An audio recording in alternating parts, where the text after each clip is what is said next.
Christ is risen. Indeed, he is risen. Happy Easter. Welcome one and all to the Cathedral Basilica of St. James this Easter morning, this glorious Easter morning. A warm welcome to all of you who join us via live stream and net TV. Do you not know that a little yeast leavens all the dough? Clear out the old yeast so that you may become a fresh batch of dough. It seems like a strange image that St. Paul gives us for Easter Sunday, doesn't it? Sounds a little bit more like a cooking show than an Easter proclamation. But St. Paul is connecting us this Easter to the Jewish celebration of Passover. You see, St. Paul would have been very familiar with the Passover customs of the day, which included clearing out all the old bread, all the old yeast in the household, so as to be able to make the unleavened bread that recalled the hurried escape of the Jewish people as God rescued them from slavery in Egypt centuries before. The Passover tradition allows God's people to relive their liberation from slavery and the beginning of a new life, of new freedom, of a new identity as a people consecrated to the Lord.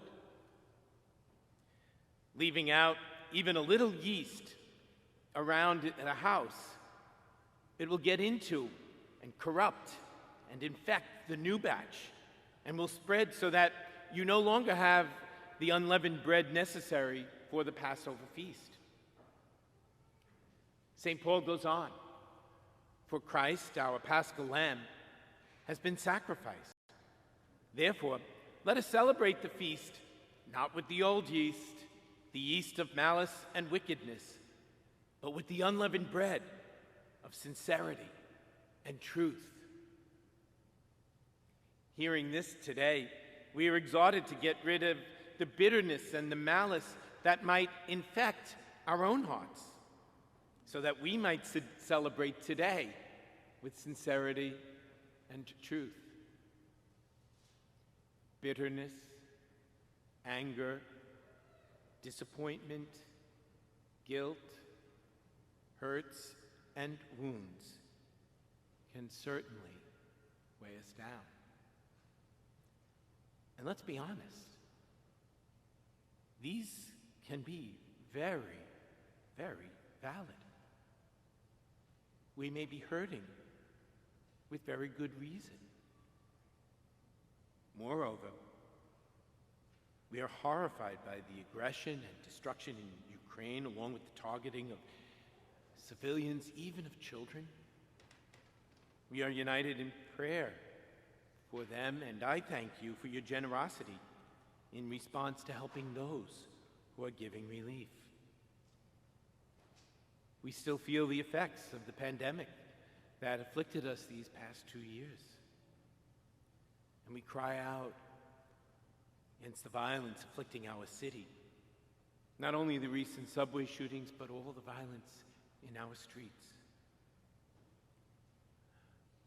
But I have some news for you. Christ is risen. Yes, Jesus died on the cross and rose from the dead, and he has conquered sin and death. There is no evil stronger than he. Through his cross and his resurrection, we have been rescued from slavery to sin and death to begin a new life, a life of freedom, and a new identity as a people consecrated to the Lord. His resurrection changes everything. So yes, get rid of the old yeast of bitterness, malice, and wickedness, and let yourself be formed into a new creation in Jesus Christ. We just heard the Easter proclamation of the empty tomb. Think of Jesus' appearances after his resurrection. Think of Mary Magdalene. In her grief, she couldn't get away from the tomb. Last night at the vigil, we heard from the Gospel of Luke The angels asked the women in the tomb, "Why do you seek the living one among the dead?" It's tempting to linger at the tombs, nursing our wounds. Think of the disciples locked in fear and in doubt. They were wallowing in grief, having let Jesus down. And let's face it, what would become of their lives now? They left everything to follow him. What now? They felt let down themselves by him, by God. But Jesus makes his way through the locked doors and the closed hearts. He makes it through with his message of shalom, peace, conciliation, trust. He appears to Mary and he calls her by name. And he wants to break through the things that weigh us down to give us life.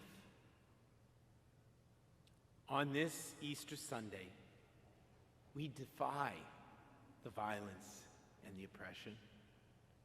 We recall something past and something true. Jesus rose. But that's not all. We celebrate the future. We too will rise and live forever. But that's not all. We celebrate Jesus Christ risen and alive today. He comes to us today to cast out the old yeast, to make us new, to give new direction and hope to our lives. So friends, let us celebrate this feast then with sincerity and truth. For Christ, our Passover, has been sacrificed. He is truly risen. Alleluia.